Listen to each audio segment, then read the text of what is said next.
వారు మనకు బుద్ధి చెబుతున్నారు. ఎందుకంటే వాళ్ళకి 6 గంటలు అనగానే చర్చి అంత నిండిపోతుంది.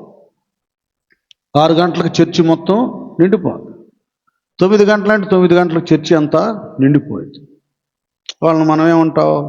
నామకార్థ క్రైస్తవులు, ఆచార క్రైస్తవులు, పండగ క్రైస్తవులు కదా.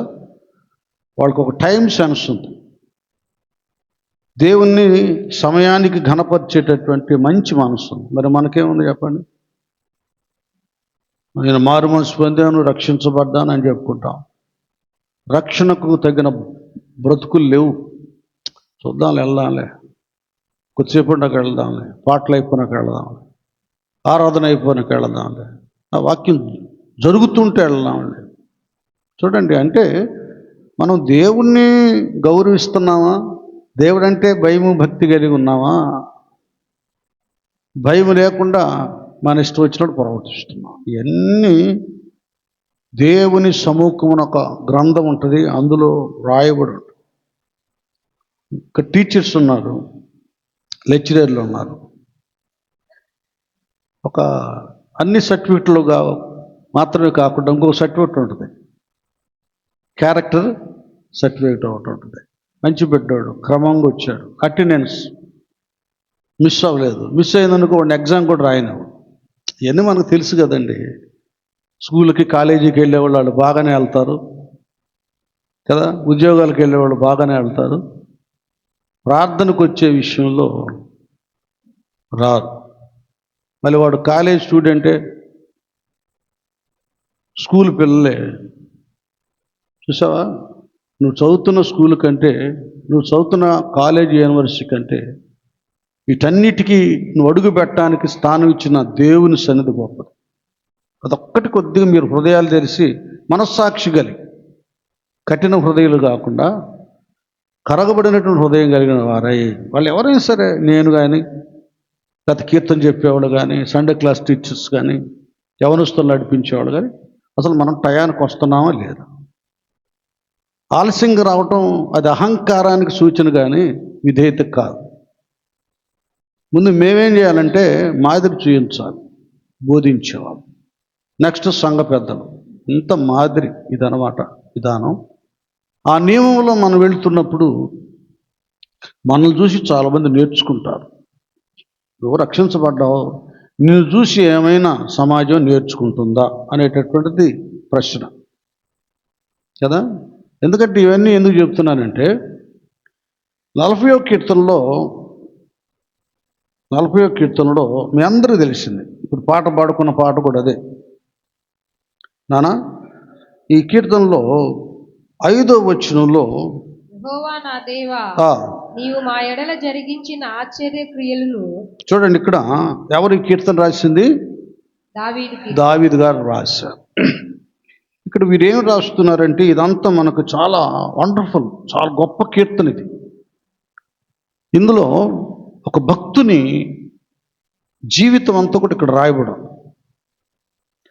భక్తుడు, ఒక వ్యక్తి భక్తునిగా ఎప్పుడు తీర్చబడతాడు అనేటటువంటిది ఒక్కొక్కటి మనం చూస్తే, ఇక్కడ మొదటి భక్తుడు దేవుని దగ్గరంట సహనంతో కనిపెట్టుకుని ఉన్నాడంట. ప్రార్థన చేసి సహనంతో కనిపెట్టుకున్నాడు. దేనికి కనిపెట్టుకుని ఉన్నాడు? నాశనకరమైన గుంట, జిగట గల దొంగ ఊబి. వేరే నందన్ నాకెళ్ళి చూడండి. ఈ స్థితి ఆయన దేవునికి హృదయానుసారుడైన భక్తి కలిగినటువంటి వ్యక్తి అయినా ప్రతి గడియలో తన హృదయాంతరంగాన్ని పరిశీలన చేసుకున్నటువంటి వ్యక్తిలో, పాత నిబంధనలో అలాంటి గొప్ప వ్యక్తి ఎవరై అంటే దావీదు గారు. పాత నిబంధన. క్రొత్త నిబంధనలో పౌలయ్య. వీళ్ళు దేవుని యొక్క కృపలో దాచబడి వరాలు కలిగి వర్ధిల్లుతున్న రాజరికాన్ని చూసి గర్వించలేదు, అపోస్తులత్వాన్ని చూసి గర్వించలేదు. ఇక్కడ ఈయన వాళ్ళు ఎప్పటికప్పటికి నాకు ఈ స్థానాన్ని దేవుడు ఇచ్చాడు కదా, ఈ స్థానాన్ని నేను జాగ్రత్తగా నిలబెట్టుకున్నానా లేదా, పరిశుద్ధుడైన దేవుని దగ్గర నేను పవిత్రంగా ఉన్నానా, అపవిత్రంగా ఉన్నాను? నీతిమంతుడైన దేవుని దగ్గర నేను నీతిగా బ్రతుకుతున్నానా, అనీతిగా బ్రతుకుతున్నానా? సత్యదేవుని దగ్గర నేను సత్యంలోనే నడుస్తున్నానా, అసత్యంలో నడుస్తున్నా? ఇవన్నీ కూడా వీళ్ళు పరిశీలన చేసుకొని భక్తి జీవితాన్ని కాపాడుకుంటూ ముందుకు వెళ్ళినవారు. ఈ భక్తుడు ఇక్కడ కొన్ని ఈ స్థితి ఆలోచన విధానాలు ఈ భక్తునికి ఎలాగున్నాయంటే నాశనకరమైన గుండగా ఉన్నాయి. తర్వాత జిగటగల అది ఈ నాశనకరమైన గుంటలో నాశనం అయిపోవడం, జిగటగల దొంగ ఊబిలో కూరుకుపోతే ఇక పైకి లేచే పరిస్థితి ఉండదు. చాలా భయంకరంగా ఉంటుంది. చూడండి, మనం ఉన్నాం. ఎప్పుడైనా ఆత్మీయంగా ఇలాగ మన పరిస్థితులను మనం ఆలోచించామా, సరి చేసుకున్నామా? ఇది కావాలి, ఇది నేర్పిస్తున్నాడు ఈయన మనకి గుణపాఠాన్ని. ఈయన ఈ రీతిగా, అయ్యా ఈ స్థితిలోనే నేను కూరుకుపోతానేమో అని ఏం చేశాడు? దేవునికి మొర్రపెట్టాడు. మొర్రపెట్టి అలాగూ సహనంతో కనిపెట్టుకున్నాడు. దేవుడు భక్తునికి సమాధానం దయచేశాడు. చప్పట్లు కొడదాం. అది భక్తునికి సమాధానం దయచేశాడు. వినండి, ఆలోచించండి, అర్థం చేసుకోండి. దేవునితో చాలామంది సమాధానంగా బ్రతకరు. దైవ నియమముతో, దైవాత్మతో, దేవుని వాక్య విధానముతో సమాధానకరమైన స్థితులు చాలామందికి ఉండవు. వారి శరీరం, వారి మనస్సు ఇవి సమాధాన పడితే చాలు. తినాలా, తినటం, చేయాలా, చేయటం, వెళ్ళాలా, వెళ్ళటం. ఇది దేవుని దగ్గర విచారణ చేసే పద్ధతులు కాదు. లోకంతో, శరీరంతో, భౌతికంగా నాకు ఈ విధమైన సమాధానం ఉంటే చాలు. అది ఇలా బ్రతుకుతుంటా కనుక భౌతికంగా వీళ్ళు బాగానే ఉంటారు, కానీ ఆత్మ సంబంధంగా దేవునికి ఇష్టలుగా ఉండరు. ఎందుకంటాడు మత్తయి సువార్త 5లో, సమాధానపరచువారు ధన్యులు, వారు దేవుని. అది సమాధానం అంటే ముందు మనము దేవునితో సమాధానంగా ఉండాలి. దైవ నియమముతో దేవునితో సమాధానంగా ఉండాలంటే ఇక్కడ ఈయనన్నట్లుగా జిగటగల దొంగ ఊబి నుండి నాశనకరమైన గుంట. మనమే డ్రింక్ చేస్తున్నాం, స్మోక్ చేస్తున్నాం, నేరాలు ఘోరాలు ఏవో చేస్తున్నాం అనేటటువంటిది నేను చెప్పలే. ఇక్కడ దావీదు గారు అన్నట్లు, నా అంతరంగమునున్న సమస్తమా, అంతరంగంలో ఏవైనా అనాలోచనలు ఆయాసకరమైనది ఉన్నా దేవునితో సమాధానాన్ని కోల్పోతాం. ఇవన్నీ భక్తులంగా మనం పరీక్షలు చేసుకోవాలి. నీది లోకానుసారమైన బ్రతుకు కాదు, నిష్టానుసారంగా జీవించటానికి. దైవ చిత్తానుసారంగా నువ్వు జీవించాలి. దేవునితో నీ బ్రతుకు పెనవేయబడి ఉంది. ఆయనకు చెప్పకుండా, ఆయన సెలవుకు లేకుండా, ఆయనతో కలిసిమెలిసి ఉండకుండా జీవించడం అనేటటువంటిది నీ ఆత్మీయ జీవితాన్ని పతనం చేస్తుంది. ప్రతి క్షణం పరిశీలన చేసుకోవాలి. ఈయన పరిశీలన చేసుకొని ప్రార్థన చేసి రూఢి అయ్యింది, అమ్మా నేను దేవుళ్ళో బాగానే ఉన్నాను. ఒక ప్రత్యక్షత కలిగింది, నెమ్మది కలిగింది. ఆ ప్రత్యక్షతను చూశాడు. నా పాదములు బండ మీద నిలిపిన అడుగులు స్థిరపరిచెను, తనకు స్తోత్ర రూపమగు క్రొత్త గీతము మన దేవుడు నా నోట ఉంచెను. హల్లెలూయా. అర్థమైపోయింది. అంటే రక్షణ పొందుకున్న వారికి నువ్వు అట్టుండవు, నువ్వు ఇట్టుండవు అని ఒకళ్ళు చెప్పని అవసరం లేదు. ముందుగా నీకు, నాకు, మనందరికీ మన అంతరంగమే సాక్షి ఇచ్చింది. ఏదైనా దేవునికి ఆయాసకరమైన బ్రతుకు కలిగి ఉన్నప్పుడు ఇది తప్పు అని మన మనసే చెప్పింది. ఎవరో పక్కనోళ్ళు ఎదురోళ్ళు లేక పాస్టర్ గారు పాస్టమ్ గారు చెప్పనవసరం లేదు. ముందు మన అంతరంగమే మనతో మాట్లాడుతుంది. జాగ్రత్త, నువ్వు అబద్ధం ఆడుతున్నావు, జాగ్రత్త, నువ్వు అక్రమం చేస్తున్నావు, జాగ్రత్త, నీ నియమాన్ని తప్పుతున్నావు అనేటటువంటిది మన అంతరంగమే మనతో మాట్లాడుతుంది. వాళ్ళు తృణీకరిస్తారు, త్రోసివేస్తారు. తుదకేమైందంటే వాత వేయబడిన మనస్సాక్షి గలవారం అయిపోతాం. ఇంకేం లేదు. ప్రార్థనే, అబద్ధమే, అన్యాయం అన్యాయమే, అక్రమమే కదా. ఇవన్నీ లోక సంబంధుల కంటే కూడా నీచంగా తయారైపోదు. పైకి భక్తి కాదు, భ్రష్టత్వమే ఆవరించింది. ఇవి చాలా జాగ్రత్తగా భక్తి జీవితాన్ని మనం కాపాడుకుంటేనే పరలోక రాజ్యంలో ప్రవేశిస్తాం. కుటుంబాలకు ఆశీర్వాదం, అనేకులకు మనం అబ్రహాం వలె దీవెనకరమైన వ్యక్తులుగా ఉంటాం. హల్లెలూయా. కనుక ఇలా చెప్తూ ఈ భక్తుడు స్థితిగతి అంతా కూడా బాగు చేసుకున్నప్పుడు ఇక దేవుడు ఇది విషయం నానా ఏమంటాడు? యెహోవా నా దేవా, నీవు మా ఎడల జరిగించిన ఆశ్చర్య క్రియలను. అది ఏం జరిగించాడు భక్తుని ఎడల? ఆశ్చర్య క్రియలు. అది ఎందుకంటే మన దేవునికి ఒక మంచి పేరు ఉంది, ఆశ్చర్యకరుడు. అర్థమైందా? ఈ రెండు లింకులు ఉన్నాయి.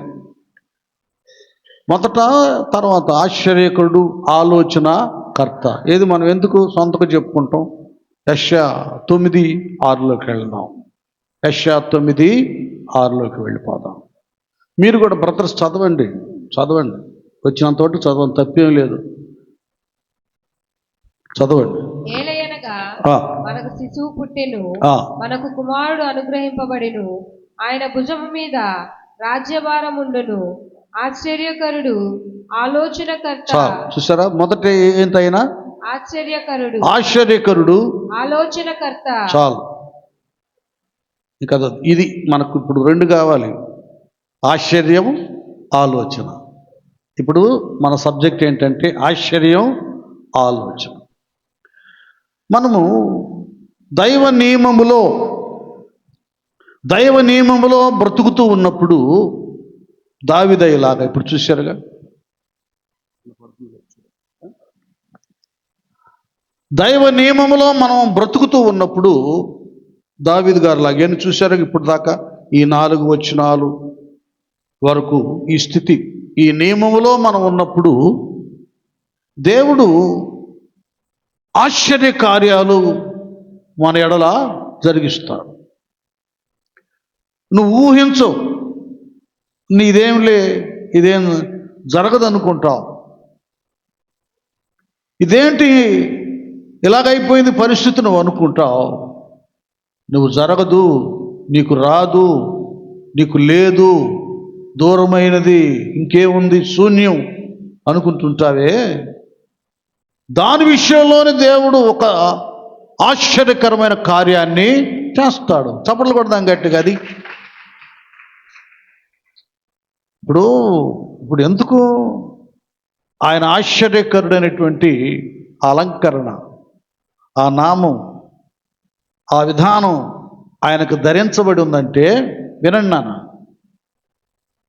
ఆయన ఈ ఆశ్చర్యం అనేటువంటిది, ఆ ఆశ్చర్యకరుడైన ఈయన తన కుమారులు, తన కుమార్తెలు, తన బిడ్డల ఎడల ఈ ఆశ్చర్య కార్యాన్ని జరిగిస్తాడు.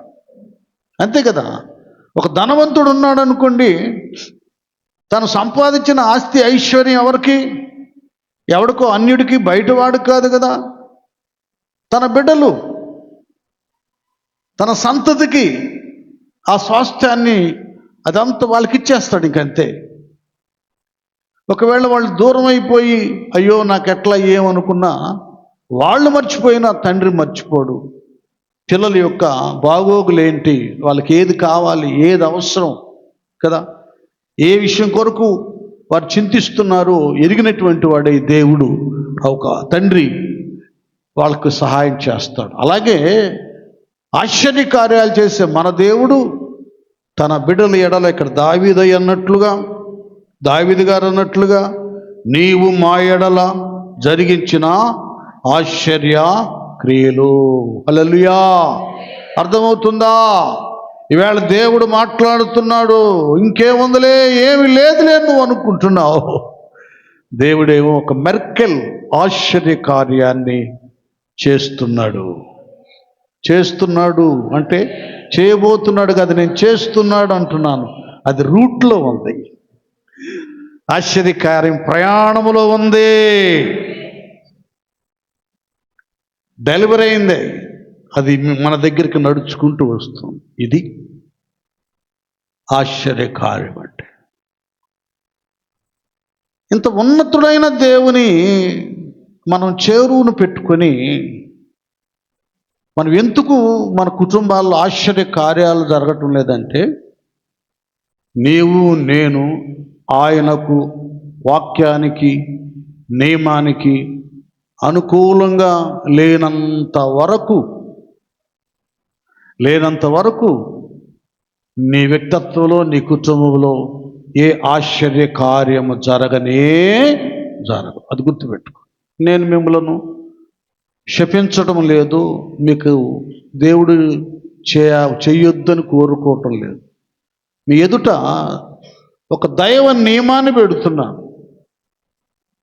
ఒక టీచర్, ఒక లెక్చరర్ పిల్లలకి పాఠాలు చెప్తాడు.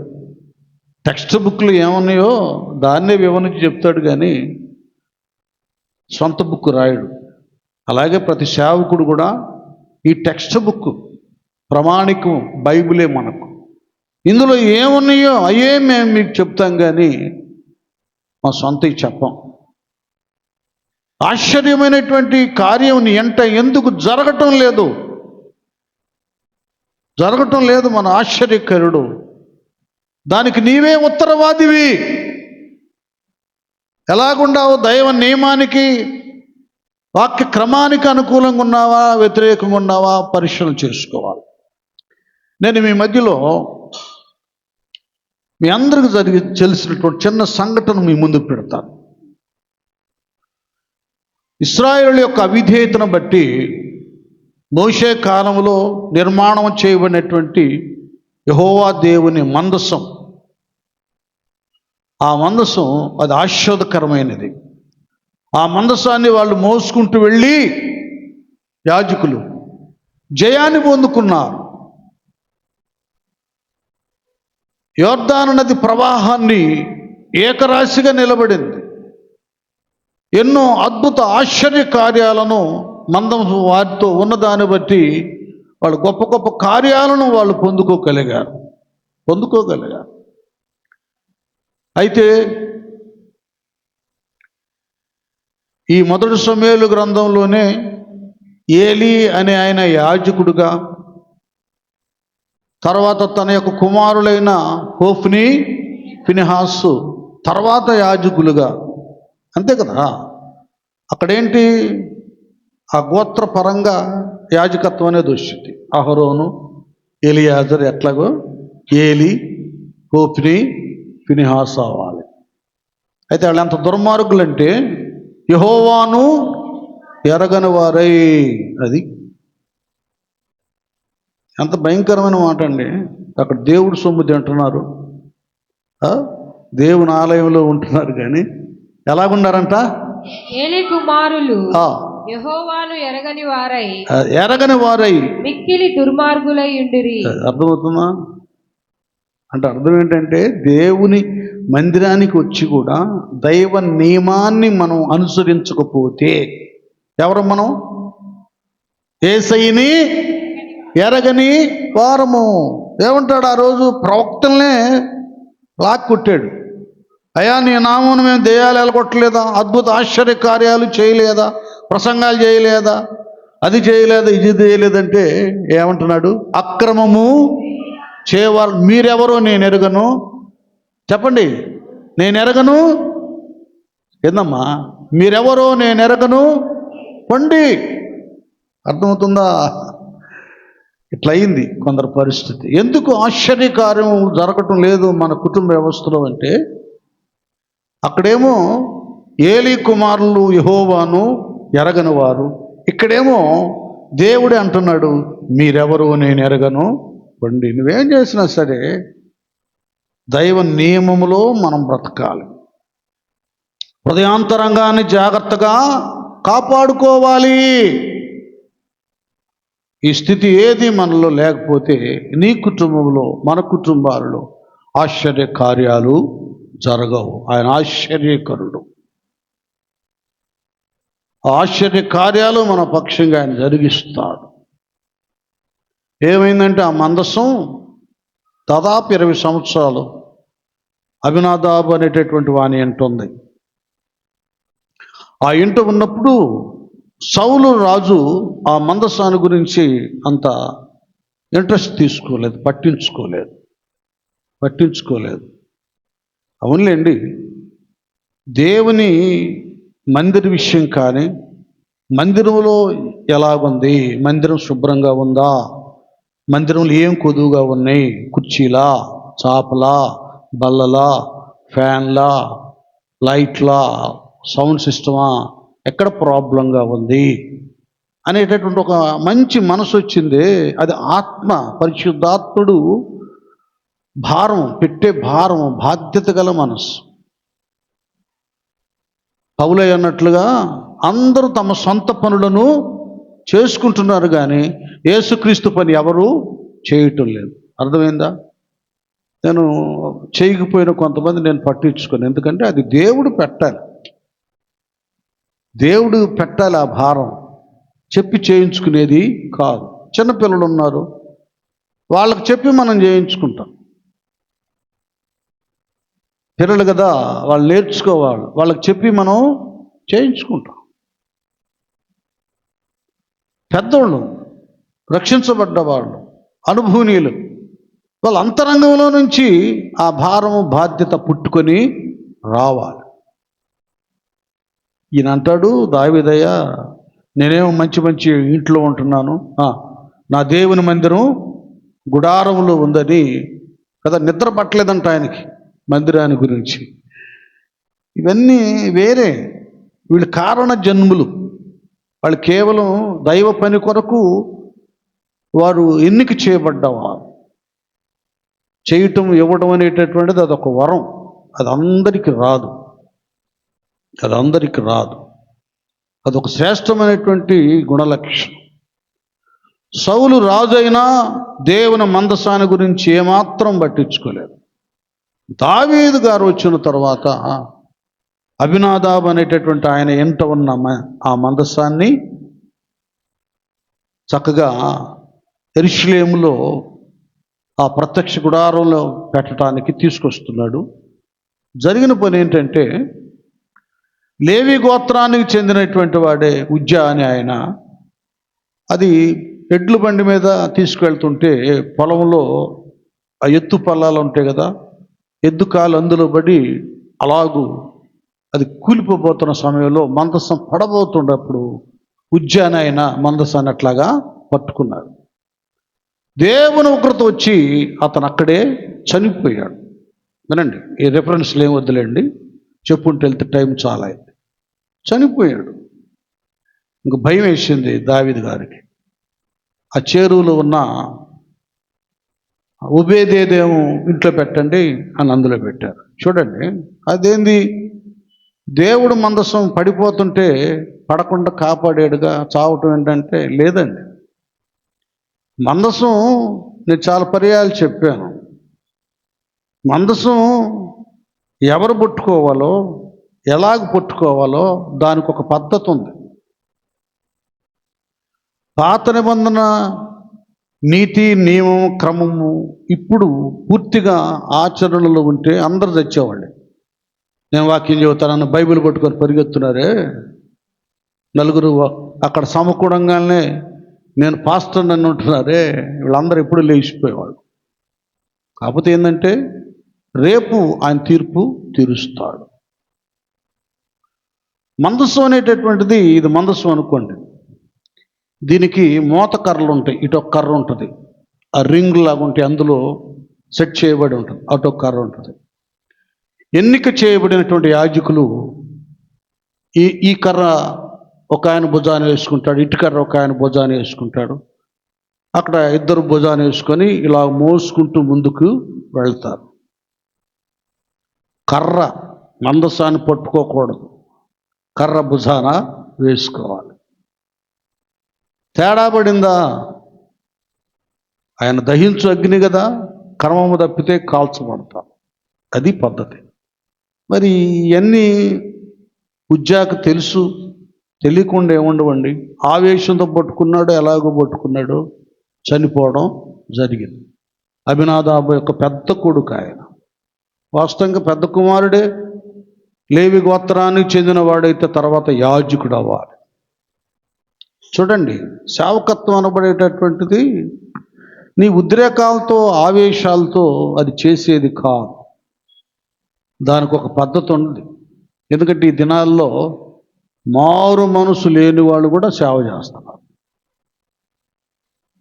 మారు మనసు లేని వాళ్ళండి, పరిశుద్ధులు పిలువబడిన వారు కాదు, అసలు మారు మనసే లేని వాళ్ళు కూడా సేవ చేస్తున్నారు. అంటే దేవుడు అంటే అంత తేలికైపోయింది, చాలామంది కలిసి అయిపోయింది పరిస్థితి. ఏముందండి, మన ఇష్టం వస్తే ప్రార్థనకు వస్తాం, లేకపోతే లేదు. 8ంటిగా నా ఇష్టం, 9ంటికి వస్తా, 10ంటికి వస్తాం కదా. ఎన్ని ఒక నియమాలు ఉంటాయి.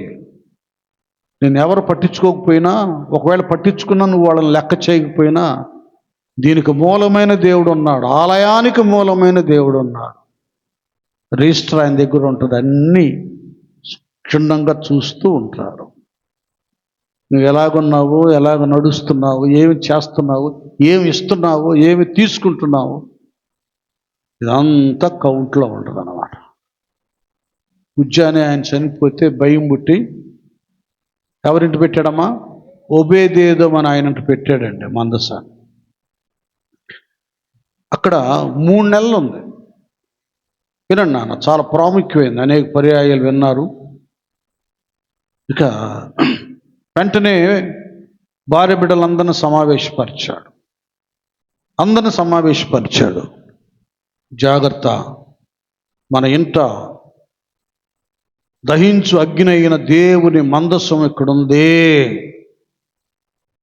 అల్లరి చిల్లరగా, అక్రమముగా, అన్యాయముగా, అవిధేయతగా, అబద్ధాలతో, దూషణ మాటలతో, సత్ప్రవర్తన లేకుండా చిన్న భిన్నంగా ప్రవర్తించొద్దు. మంచిగా ఉండాలి, ధర్మశాస్త్రానికి కట్టుబడి ఉండాలి, నియమములో మనం బ్రతుకుతూ ఉండాలి. జాగ్రత్త, ఇక్కడ అగ్ని ఉంది, నిప్పు రగులుతుంది, కాలిపోద్ది. అగ్ని వెలిగిచ్చిద్ది, అగ్ని వెట్ట కలిగిచ్చిద్ది, అగ్ని దహించిద్ది. అది త్రెత్తం అంటే అదే. అగ్ని వెలిగిచ్చిద్ది, అగ్ని వేడి కలిగిచ్చిద్ది, అగ్ని కాల్చివేస్తుంది. జాగ్రత్తగా ఉన్నారు నియమంతో. దావీదు గారు ఎలాగూ 2:3 వచనాల్లో మొరపెడుతూ పవిత్రంగా జీవితాన్ని కాపాడుకున్నాడు. ఫ్యామిలీ అంతా కూడా పవిత్రంగా పరిస్థితిని కాపాడుకున్నాడు. ఈ స్థితిని ఎరిగినటువంటి దేవుడు, యథార్థవంతులకు దేవుడు ఏ మేలు చేయక, చెప్పండి, ఏ మేలు చేయక మానడు. దేవుడు చిన్నగా ఆశీర్వాదాలని ఆ ఇంట్లోకి ఎంటర్ చేశాడు. ఆశీర్వాదం ప్రవేశించింది. పెళ్ళిగానే పిల్లలకు పెళ్ళిళ్ళు, సంతానం లేని వారు కదా గర్భం ధరించడం, పొలాలు మంచిగా పండడం, అప్పులు తీరడం, రావలసిన ధనం రావడం, సమస్యలను తీరి చాలా ప్రశాంతంగా హ్యాపీగా ఉంది ఇల్లంతా. అది నేను చెప్తున్నాను. ఎందుకు నీ ఇంట్లో ఇంకా ఏడుపు, దుఃఖం, సమస్యలు? పొద్దున్న లేవగానే వాటి గురించి మాట్లాడుకుంటాం, వాదించుకుంటాం, నీ వల్లనే జరిగిందని. భార్య భర్తలు ఒకరినొకరు ఏమండి ఇలాగూ మాట్లాడుకుంటాం. ఈ వైరం ఎందుకు వస్తుంది? దేవుని ఎరగని వారు కాదు మీరు, దేవుని ఎరిగిన వారైనా ఎందుకు ఈ క్లిష్ట కష్ట పరిస్థితులు నీ గృహాల్లో ఆవరించినాయి? ఒకసారి మీరు ఆలోచించండి. మనకు ఒక కష్టం, ఒక సమస్య, అప్పులు, ఆర్థిక ఇబ్బంది మన ఎదుట నిలబడ్డప్పుడు ఇక్కడ రెండు ఉంటుంది. ఆ అప్పులు తీరడానికి మన యథార్థతను బట్టి, మన నీతిని బట్టి దేవుడు ధైర్యం ఇస్తాడు. తప్పక దేవుడు నా పాపపు రుణాలను తీర్చివేశాడు, నా ఆర్థిక రుణాలను కూడా, చెప్పండి, నా ఆర్థిక రుణాలను కూడా తీర్చివేస్తాడు. అది ఒకటండి. నువ్వు యథార్థకు ఉంటేనే, అడగకపోతే ఎక్కడదామని ప్లాన్ ఉంటే లేదు, ఇంకా ఎక్కువైపోతుంది. నేను చేయాలి, నా నీతిని నేను కాపాడుకోవాలి, నాలో ఉన్న దైవత్వాన్ని నేను నిలబెట్టుకోవాలి, నా దేవునికి నేను పేరు తేవాలి, దూషణ తేకూడదు. లెక్కలు ఉంటాయి. నాకు అప్పులు ఉన్నాయి. ఎట్లా ఉన్నాయంటే, కారుకి కట్టాలి, నేను అమ్మ కారుకి కట్టాలి ఒక 20,000, నేను కూడా నెలకు వచ్చి 20,000 కట్టాలి. అందరికి ఉన్నాయి అప్పులు. మేము తినకపోయినా ఏం చేస్తామంటే, కట్టడానికి ఉన్నాయా లేదా ముందు అది చూసుకుంటాను. అప్పు లేదని చెప్పటంలా, అప్పులు ఉంటాయి అందరికీ. తీర్చే మనసు ఉండాలి, అది మెయిన్. ఎగ్గొట్టే మనసు కాదండి. అడగకపోతే కేవందలే, అడగట్లేదుగా, అది కూడా తప్పే. ఇది నేను భక్తులకు చెబుతున్నాను. ఏదో ఆచారంగా బ్రతికే వాళ్ళు మీ ఇష్టం, ఎట్ట బతుకుతారో బతకండి, నాకు అవసరం లేదు. నేను మిమ్మల్ని విమర్శించట్లేదు. దావీదులాగా కదా, ఎవరైనా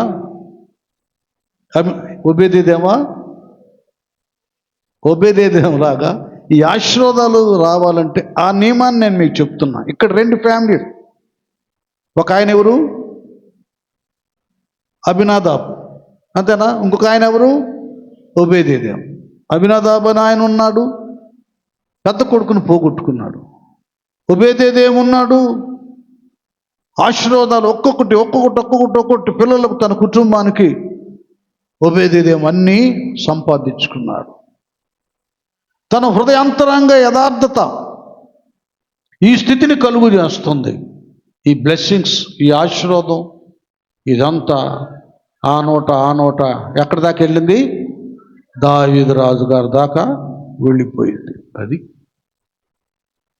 రాజు దాకా వెళ్ళిపోయింది. ఇది ఆశ్చర్యకార్యం కాదా? ఎప్పుడు ఏదో ఒక సమస్య, ఇబ్బంది, ఎతుకులాట, ఎదురు చూపులు ఉండేటటువంటి ఇంటిలో ఈ 3 దినాలు దేవుని మందస్సు ఉండగానే ఉన్నతమైన ఆశీర్వాదం ఆ కుటుంబంలో. ఏదంటే లోకంలో ఒక సామెత అంటే, నిత్య కళ్యాణం పచ్చ తోరణం అన్నట్లుగా నిత్య ఆనందదాయకం ఉంది ఆ రోజున. మనం ఎంత దురదృష్టవంతులు అంటే, ఈ మందస్సు కంటే కూడా ఘనమైన, విలువైన, బుద్ధి జ్ఞానముల సర్వ సంపదలు కలిగినటువంటి మన యేసయ్య మన ఇంట్లో పెట్టుకొని దరిద్రాన్ని అనుభవిస్తున్నాం, అప్పులు పాలవుతున్నాం, అల్లరి పాలవుతున్నాం. మళ్ళీ నేను చెప్తున్నాను, నేను చేస్తాను, నా దేవుని నియమాన్ని బట్టి నా వడ్డీ నేను కట్టేస్తాను, అప్పులు నేను తీరుస్తానని యథార్థ హృదయం నీలో ఉంటే వాళ్ళ హృదయాన్ని కదిలిస్తాడు దేవుడు. ఇంత కట్టేవలే బ్రదర్ వడ్డీ, ఇంక నువ్వు కట్టనవసరము లేదు, కట్టనవసరం లేదు. సరే ఇంత ఇవ్వు అని నీకు తగ్గించమని చెప్తాడు, కానీ 2 అంతలు చేయడు. నియమాన్ని నేను మీకు చెప్తున్నాను. దేవుడు చేస్తాడు ఆశ్చర్యకార్యం. కొందరు అప్పులు ఊబిలో ఉండి చాలా వేదన పడుతున్నారు, కష్టజీవులు, దేవుని భయం కలిగిన వారు, సమాజంలో కూడా అనిపించుకుంటానికి ఇష్టం లేనటువంటి వారు, దేవునికి మహిమ తెచ్చేవారు. మీరేం భయపడొద్దు. ఈ సంవత్సరంలో దేవుడు మీ అప్పులన్నీ తీర్చునుగాక. అది ఆయనకు అసాధ్యమైంది ఏది కదా. ఏమైనా నీ వలనే సాధ్యం ప్రభువా, ఎవరైనా నీ ముందు పాడండి.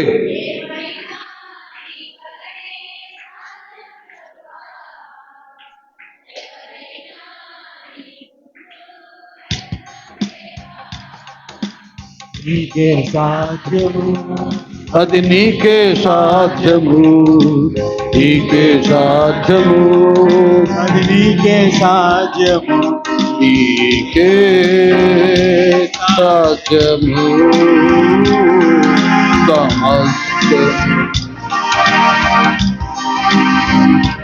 నీకే సాధ్యము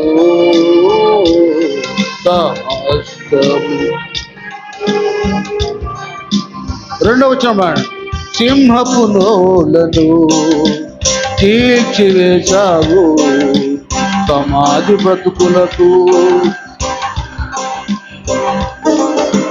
మారని మధురము చేశావు మారని మమ్ములను. సింహపు నోలను తీర్చివేశావు సమాధి బ్రతుకులను సమాసమించావు, మారా జలములను మధురము చేశావు మారములను మార్చేశావు.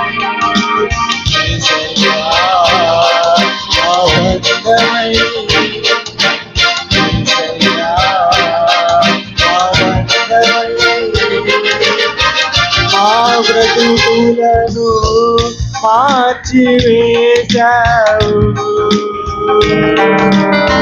మా బ్రతుకులను మార్చివేశావు. అది నీకే సాధ్యము, నీకే సాధ్యము, అది నీకే సాధ్యము, నీకే సాధ్యము. సమస్తము నీకు స్వాధీనము, నీకే సాధ్యము. సమస్తము నీకు స్వాధీనము, ఏమైనా నీ వలనే సాధ్యం ప్రభువా, ఎవరైనా నీ ముందు ఎర్తం దేవా. స్తోత్రం, హల్లెలూయా. ఇక్కడ ఒబేదెదోమింట ఈ ఆశ్చర్య కార్యం జరగడానికి కారణం ఏంటంటే, ఎప్పుడైతే మందస్సు ఇంట్లో ప్రవేశించిందో అప్పటి నుంచి కుటుంబ సభ్యులందరూ చాలా జాగ్రత్తగా ఉన్నారు. వాళ్ళని అలాగూ మెయింటైన్ చేసుకుంటూ వచ్చారు. మన కుటుంబ వ్యవస్థలో కూడా ఒబేదెదోములాంటి యోబులాంటి ఒక బాధ్యత, భద్రత ఇంటి విషయంలో మనం తీసుకోవాలి, చూసుకోవాలి. మనం దేవుని ఎరగని వారం కాము, దేవునిలో ఎలాగ బ్రతకాలో బ్రతుకు తెలియని వారం కాము. నువ్వు రక్షించబడ్డావు, నీ భార్యకి జాగ్రత్త చెప్పాలి. జాగ్రత్త అమ్మా, జ్ఞానవంతురాలు చెప్పండి మీరే. అది వెళ్తున్నాను, ఇంటి పనులు వంట పనులు చేసుకొని చక్కగా ప్రార్థన చెయ్యి, నా కోసం చెయ్యి. నా జాబులో సమస్తంలో దేవుని హస్తం తోడుగుండా, అక్కడ ఎలాంటి ఒడిదుడుకులు జరగకుండా చెయ్యి.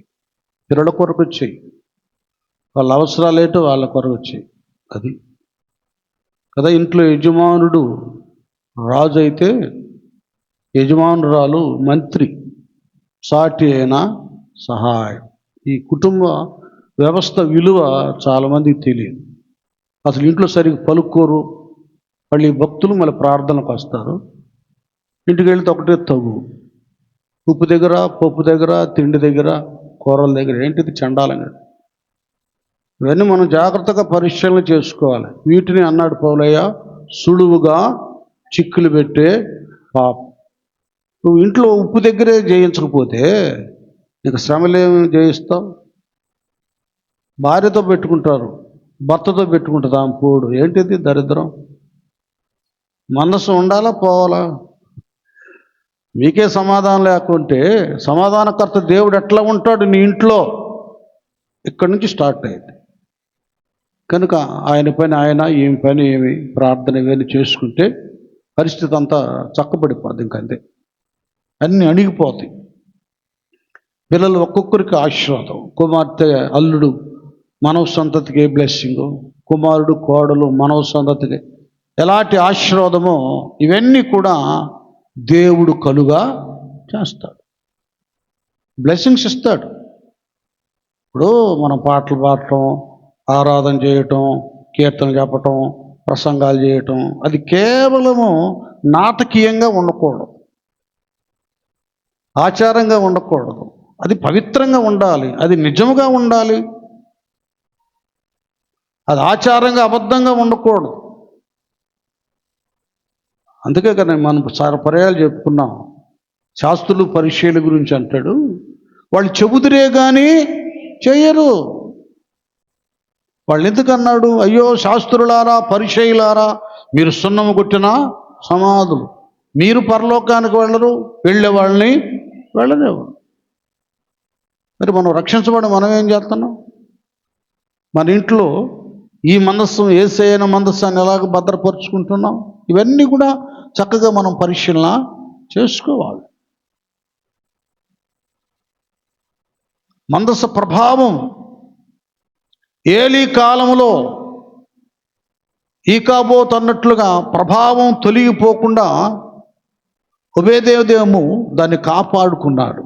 పిల్లల్ని, భార్య పిల్లల్ని కంట్రోల్ పెట్టాడు, దేవుని కంట్రోల్లో పెట్టాడు. ఫుడ్ కంట్రోల్ కాదు, అవసరం కంట్రోల్ కాదు, దైవ నియమంలో పెట్టాడు, వాక్య కంట్రోల్లో పెట్టేశాడు పిల్లల్ని. అందరూ మంచిగా ఉన్నారండి. టకా టకా 1వ రోజు, 2వ రోజు, 3వ రోజు, 30 రోజులు, 50 రోజులు, 60 రోజులు, 3 నెలలు, 90 రోజులు పైన ఆ ఇంట్లో దేవుని మందస్సు ఉంటే ఎంత వర్ధిల్లారండి. 30 దంతలు, 60 దంతలు, చెప్పండి, ఫుల్ఫిల్ అయ్యి ఇంత ఆశీర్వాదాలను సంపాదించుకున్నారు. అది ఏదైనా జయించటానికి కష్టతరమైనదై ఉన్నా, ఇది జరగదు, ఇది సరికాదు, ఈ దరిద్రపు బ్రతికే అనుకున్నట్లుగా లోకమంతా అన్నా దేవుడు నిన్ను ఉన్నతంగా నిలబెడతాడు. అంతే. అయితే నీ అంతరంగం, నువ్వు కుటుంబ వ్యవస్థ మందసం భద్రంగా, యేసు అనే మందసం భద్రంగా నీ ఇంటిలో, నీ వంటిలో, నీ హృదయలో ఉందో లేదో అది మనం పరిశీలన చేయాలి. చాలా వండర్ఫుల్ అండి. దేవుని మందసం ఉండుట వలన యెహోవా ఒబేదేదోము ఇంటి వారిని, అతనికి కలిగిన దాని అంతటిని ఆశీర్వదించుచున్నాడన్న సంగతి దావీదునకు వినబడగా, హల్లెలూయా చేద్దాం గట్టిగా. వినబడింది. అది అభినాదాబు అంట వాళ్ళ కుటుంబంలో ఏ బ్లెస్సింగ్స్ లేవు, దీవెన లేకపోగా పెద్దోడు ఉజ్జే చనిపోయాడు. ఇక్కడ ఒబేదేదోమింట్లో ఆ దుర్వార్త వినబడటం లేదు, శాపవచనం వినబడటం లేదు, నష్టపు మాటలు వినబడటం లేదు. అయ్యో ఎంత అద్భుతం, ఎంత ఆశ్చర్యం! ఒబేదేదోము ఇంటి వారిని, అతను కలిగిన అంతటిని కూడా ఆశీర్వదించుతున్నాడు దేవుడు. గట్టిగా చప్పట్లు కొడదాం. హల్లెలూయా. పిల్లల నాశీర్వదించియు బలపరచుని గుమ్మము, పిల్లల నా బలపరచుని గుమ్మము, మంచి గోధుమ పంటతో నిన్ను తృప్తిగా పడాలి.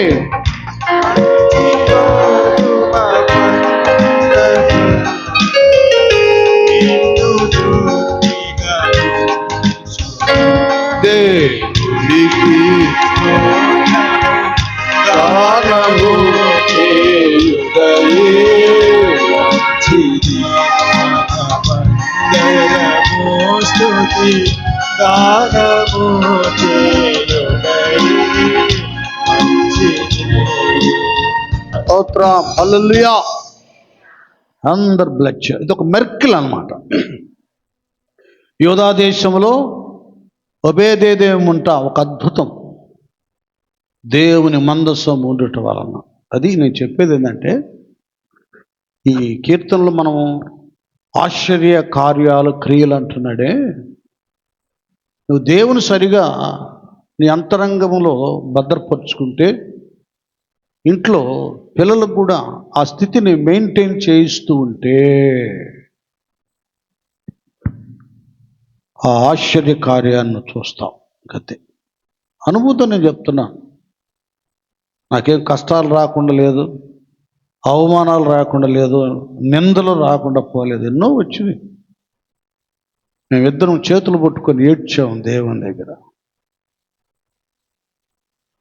ఇది అది కప్పిపుచ్చుకోవాలనేటటువంటిది కాక దేవునికి చెప్పుకున్నాం. వల్ల పడనది వంకర టెంకరగా ఉన్నది దేవుడు తిన్నగా చేశాడు. అనుభవం కూడా చెప్తున్నాం మేము. చేస్తాడు. దేవుడు పక్షపాతి కాడు, ఆయన అందరికీ ఉపకారే. నీ కుటుంబ వ్యవస్థలో కూడా ఆశ్చర్య కార్యాన్ని చేయటానికి ఇష్టపడుతున్నాడు, కానీ అంత అనుభూతి నీలో లేదు, అంత అర్హత లేకుండా చేసుకుంటున్నావు. ఈ రోజైనా సరి చేసుకోండి, సర్దుబాటు చేసుకోవద్దు, దిద్దుబాటు చేసుకోండి. అది దేవుడు వాక్యం చెప్పేది. చెప్తా ఉంటారులే అని మారరు చాలామంది. బ్రతుకులు మార్చుకోరు, నియమంలో బ్రతకరు, భక్తిలో నిలబడరు. ఏదో కనబడాలి, మా స్వరం వినబడాలి కదా, మాది చూపించుకోవాలి ఘనత అన్నట్లుగా ఉంటారు. ఇవి చూపించుకుంటావు ఇంకంతే. ఎక్కడేసే గొంగళి అంటే అక్కడే. నీ అన్నీ అట్టాగే ఉంటాయి, ఏ అద్భుత కార్యం నీ ఇంట జరగదు. ఆశ్చర్యపోయారు అందరూ. ఎక్కడి దాకా వెళ్ళిపోయింది? రాజుగారి దాకా. అది చూడండి, దావీదునకు వినబడగా దావీదు పోయి దేవుని మందస్సమును ఒబేదేదోము ఇంటిలో నుండి దావీదు పురమునకు ఉత్సవముతో తీసుకొని వచ్చాను. అది అంటే ఇప్పుడు ధైర్యం కలిగింది. వినండి నాన్న, అభినాదాబు ఇంటి నుండి తెచ్చేటప్పుడేమో భయం వచ్చేసింది. ఇంకెంతమంది చచ్చిపోతారో ఈ మందస్సం దగ్గర, భయం వచ్చేసింది. మీరు వినండి, చెప్తున్నాను. రక్షించబడి కూడా నష్టపోతూ ఊబిలో కూరుకుపోయినటువంటి నిన్ను చూడగా ఏ మనిషి మందిరానికి రావాలని ఇష్టపడరు. ఏ వ్యక్తి మారు మనసు పొంది రక్షించబడదామని ఇష్టపడరు. ఎందుకు ఇష్టపడరంటే, అప్పుడు వాళ్ళు వెళ్తున్నారుగా ఆ ప్రార్థనకి, వాళ్ళందరూ బాప్తిసాలు తీసుకున్నారు. చూడు ఎట్టుండారు. ఏంది ఆ సమస్యలు, ఆ కష్టాలు, ఒకటే ఇంట్లో గొడవ, వాటి గురించి గొడవ, వీటి గురించి గొడవ, వాళ్ళు వస్తున్నారు వీళ్ళు వస్తున్నారు. చూడండి, ఇది అభినాదాబు అంటేమో భయం, మరణ వార్త, భయం ఆవరించింది దావీదు గారికి, రాజుగారికి. మన కుటుంబ ఆధ్యాత్మిక పరిస్థితిని బట్టి మన ఇరుగు పొరుగు వారికి వారు స్పందించబడాలి. మేము కూడా దేవుణ్ణి నమ్ముకోవాలి, మేము కూడా మందిరానికి రావాలని కదిలి రావాలి. అభినాదాబు ఇల్లును చూసి భయం వచ్చేసింది దావీదుకి. మనకున్న ఈ పోరాటాలు, శపితమైన విధానాలు చూసి ఎవరు కూడా వెనక్కి వెళ్ళకూడదు. ఇది చూశారు దావీదుకి, ఇంకా ధైర్యం వచ్చేసింది దావీదు గారికి. ఇంకెవరు చచ్చిపోరలే, ఏం కాదులే, ఎవరింటికి వెళ్ళాలో వాళ్ళ ఇంటికి వెళ్ళిపోయింది మందసం. ఒబేదేదోము ఆశీర్వాదం దేశం అంతకి టామ్ అయిపోయింది. ఆయన భార్య, ఆయన బిడ్డలు, ఇంటి వారందరూ, ఆయన కలిగిన సమస్తం కూడా దేవుడు ఏం చేశాడు నాన్న? ఆస్వాదించాడు అన్న సంగతి మొత్తం వినుకు. అసలు ఆయన నాయకుడు, రాజు చాలా హ్యాపీ అయ్యాడు. ఇప్పుడు భయపట్ల. అది నేను చెప్పేది ఏంటంటే, మనం దేవుని నమ్ముకున్నాం, మనల్ని మన కుటుంబాలను చూసి వాళ్ళు ఎంత ఆశీర్వదించబడ్డారో చూడు, మనకు కూడా దేవుడు మందిరానికి వెళ్తే ఆశీర్వాదం ఇస్తాడు, అలాగ ఆశ్చర్య కార్యాలు చేస్తాడనే నమ్మిక రావాలి మనల్ని చూసి. అబ్బో అసలు మందిరానికి వెళ్ళకూడదు బాబోయ్ అనేటటువంటిది రాకూడదు. అది నేను చెప్పేది. ఇక వెంటనే దావీదు పోయి దేవుని మందసమును ఒబేదేదోము ఇంట్లో నుండి దావీదు పురమునకు ఉత్సవముతో తీసుకొచ్చు. అది చదువు మిగతాది. ఎట్లనగా అన్న దగ్గర చదువు. యెహోవా మందసమును మోయువారు 6 అడుగులు సాగగా ఎద్దు ఒకటియు క్రొవ్విన దూడ ఒకటియు వధింపబడిను. దావీదు నారతో నేయబడిన ఎఫోదును ధరించిన వాడై శక్తి కొలది యెహోవా సన్నిధిని నాట్యమాడుచుండెను. ఇలాగున దావీదును ఇశ్రాయేలీలందరూ ఆర్భాటముతోనూ బాకా నాదములతోనూ యెహోవా మందసమును తీసుకొని వచ్చిరి. చాలు, అంటే ధైర్యం వచ్చేసింది ఆయనకి. ఏమేమి అర్పించాలో, ఏమేమి అర్పణ చేయాలో, ఎలాంటి వారిని మందసాన్ని మోయించాలో యాజకుల చేత అవన్నీ కూడా నియమం ప్రకారం చక్కగా చేయించాడు. ఇక ఆనందం, అభిషేకం వచ్చేసింది. ఆనందం పొంగి పొర్లుతుంది. ఇంకేముంది, నేను మందసాన్ని ఉండవలసిన చోట నేను నియమించబోతున్నాను. నాకు, నా కుటుంబానికి, నా ప్రజలందరికీ, నా దేశానికి ఆశీర్వాదాలు రాబోతున్నాయి. గట్టిగా చెప్పట్లు. ఇంకా అది దీవెనలు రాబోతున్నాయి అని నాట్యం ఆడుతున్నాడు దావీదు. అందరు ఆనందించారు, ఏకీవించారు, హాయిగా ముందుకు సాగిపోతున్నారు. ఆశీర్వాదాన్ని మోసుకొస్తున్నారు అన్నమాట. మందసం అనగా దీవెనను మోసుకొని వస్తున్నారు. అది మనం దేవుని సన్నిధికి వెళ్ళినప్పుడు, వచ్చినప్పుడు దీవెనను తీసుకొని వెళ్ళాలి.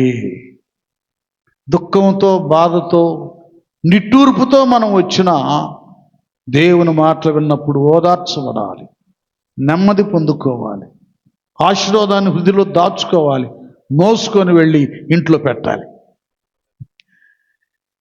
యెహోవాన్ బలమా యథార్థమైనది పరి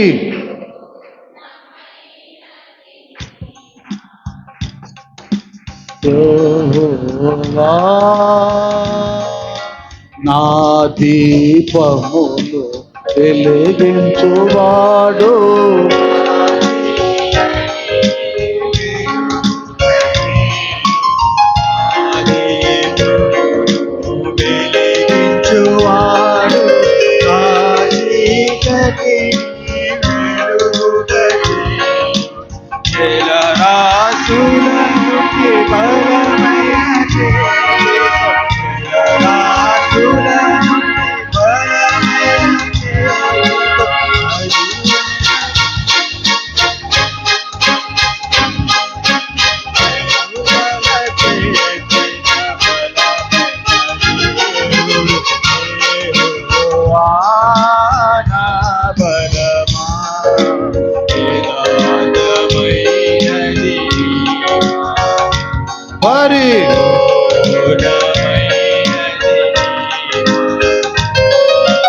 యెహోవా నా కాళ్ళను వేడి కాళ్ళగా చేసే ఎత్తైన స్థలములో శక్తితో నీవే పడాలి. కాళ్ళను వేడి కాళ్ళగా చేసి ఎత్తైన స్థలములో శక్తితో నీవే రక్షణ కేడము నాకందించి, రక్షణ కేడము నాకందించి, అక్షయముగా తన పక్షము చేర్చిన, అక్షయముగా తన పక్షము చేర్చిన యెహోవా నా బలమా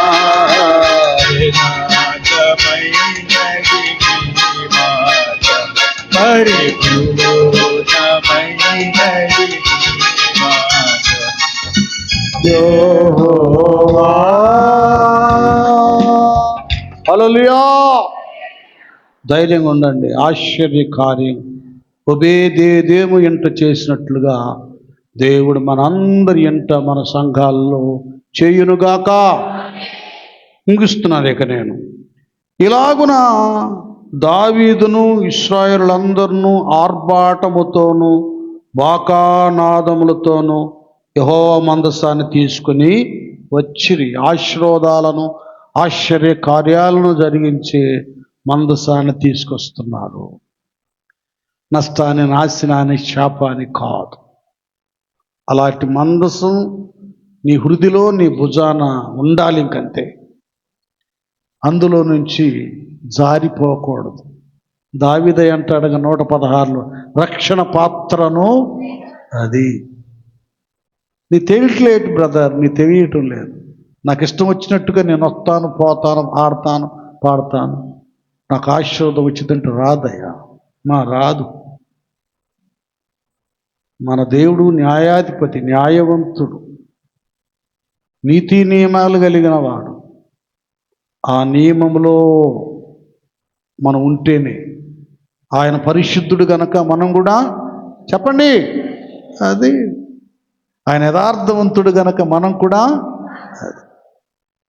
బయట ఒకట లోపల ఒకటి, భక్తి ప్రదర్శన, అక్కడేమో కపటం, ఇవన్నీ కూడా దేవుని దగ్గర పనికిరావు.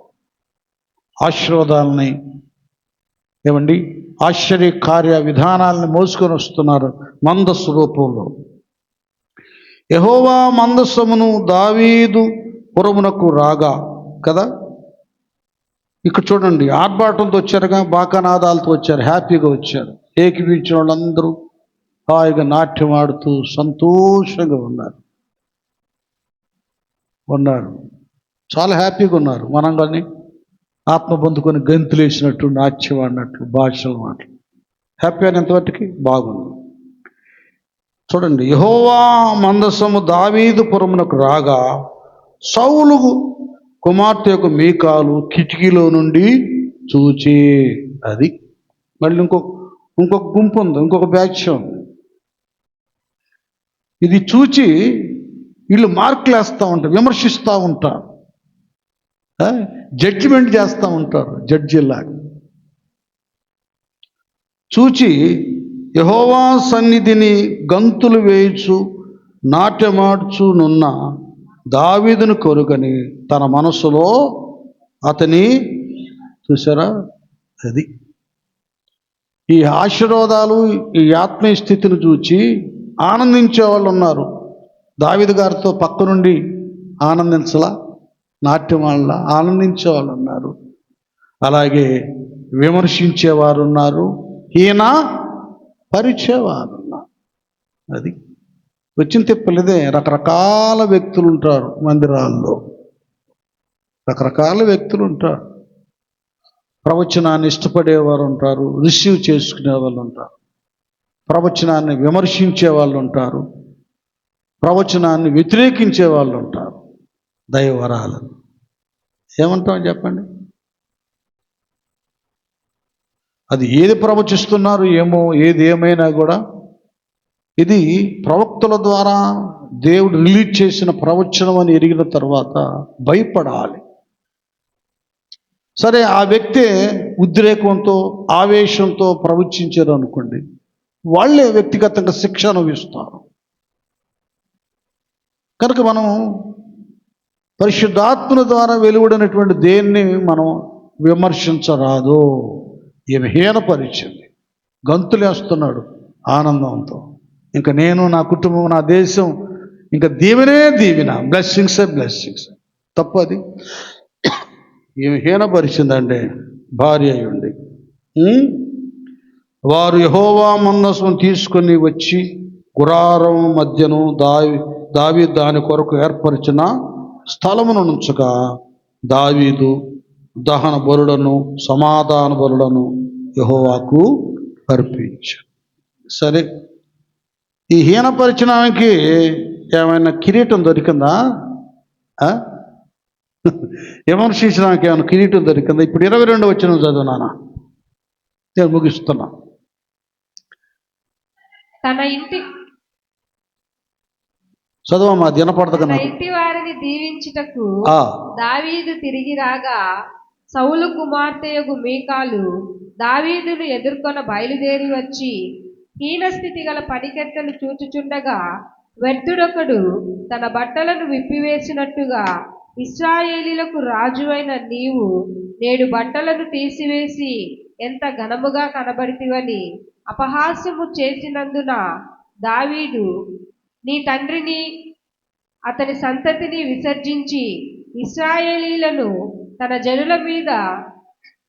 జనుల మీదనున్న అధిపతిగా నిర్ణయించుకొనుటకై నన్ను ఏర్పరచుకొనిన యెహోవా సన్నిధిని నేనెలాగు చేసి తిని, యెహోవా సన్నిధిని నేను ఆట ఆడి తిని, ఇంతకంటే మరి ఎక్కువగా నేను తృణీకరింపబడి నా దృష్టికి నేను అల్పుడనై నీవు చెప్పిన పనికత్తెల దృష్టికి ఘనుడనవుదునని మీకాలుతో అనెను. మరణము వరకు సౌలు కుమార్తెయగు మీకాలు పిల్లలను కనకయుండెను. అయిపోయిందా? హీనపరిచి ఎగతాళి చేసి దేవుని ఆశ్చర్యకార్యాన్ని ప్రభావాన్ని ఆమె జీవితకాలం అంతా గొడ్రాలుగానే మిగిలిపోయింది. ఇది మనం చేయవలసింది ఏంటంటే, దావీదయ్యలాగా దేవుని ఆశ్చర్య కార్యాలు మన కుటుంబ వ్యవస్థలోకి రావాలంటే ముందు మనం నాశనకరమైన గుంట, జికట గల దొంగ ఊపిస్థితి కొన్ని ఉంటాయి, నటిస్తూ ఉంటాం భక్తులుగా. దేవుని సన్నిధిలో ప్రార్థించి మొర్రపెట్టి ఉపవసించి ఆ స్థితిని మనం సరి చేసుకోవాలి. అప్పుడు దైవ ఆశ్చర్యకార్యం ఎంటర్ అవుతుంది. ఉదయదేదం వెంట మందస్సు ఉన్నప్పుడు ఇల్లంతా అటెన్షన్, నియమంలో బ్రతికారు. కొన్నేళ్ళు ఎలాగూ బ్రతికాడు, తన భార్య బిడ్డలతో పవిత్రంగా బ్రతికాడు కనుక మందస్సం యొక్క ప్రభావం ఆ ఇంటిని ఆవరించి ఉన్న 3 నెలలు ఆశ్చర్యకార్యాన్ని ఆశీర్వాదాలతో దేవుడు ఆ ఇంటిని నింపాడు. అలాంటిది మనకు రావాలి, అది పొందుకోవాలి. ఏదైనా అభ్యంతరం ఉంటే ఇప్పుడే దాన్ని తొలగించుకొని ఆ మందస్సం అన్న ప్రభువును మన ఇంట్లోకి, మన ఒంటిలోకి, హృదయంలోకి ఆహ్వానిద్దాం, భద్రపరుద్దాం, మెండైన దీవెనలు సొంతం చేసుకుందాం. తలలు వంచండి, ప్రార్థన చేద్దాం. అందరు హృదయాల కుమ్మరించి ఒక్క నిమిషం ప్రార్థన చేయండి. అయ్యా, ఏదైనా నీకు ఆయాస్కరమైనది